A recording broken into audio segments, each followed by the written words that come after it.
বাড়ির সবাই আজকে আবদার করেছিল কড়াইশুঁটির কচুরি খাবে। শীত প্রায় শেষের মুখে, তাই ঝটপট বানিয়ে ফেললাম কড়াইশুঁটির কচুরি। এর জন্য নিয়ে নিয়েছি ময়দা, জোয়ান, সাদা তেল, একটু সামান্য লবণ, চিনি, সব দিয়ে মেখে এইভাবে রেখে দিলাম। আর এদিকে কড়াইশুঁটি কচুরি বানানোর জন্য জিরে গুঁড়ো, ধনে গুঁড়ো, আদা, কাঁচা লঙ্কা বাটা একসাথে মিশিয়ে রেখে দিলাম। কড়াইতে 1 চামচ ঘি দিয়ে তাতে কালো জিরে এবং হিং ফোড়ন দিয়ে ওই পেস্ট দিয়ে ভালো করে কষালাম। তারপরে দিয়ে দিলাম কড়াইশুঁটি, সামান্য একটু পরিমাণ মতো জল এবং লবণ দিয়ে ঢেকে রেখে দিলাম। সেদ্ধ হয়ে যাওয়ার পর এইভাবে ম্যাশার দিয়ে ম্যাশ করে নিলাম।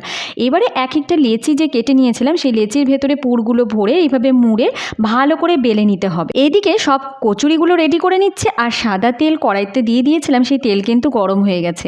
এবারে এক একটা কচুরি ভালো করে ভেজে নেব, এপিট ওপিট দুপিট লাল করে। দেখো তো দেখতে কেমন হয়েছে, ভীষণ লোভনীয় হয়েছে না? খেতে কিন্তু দুর্দান্ত হয়েছিল।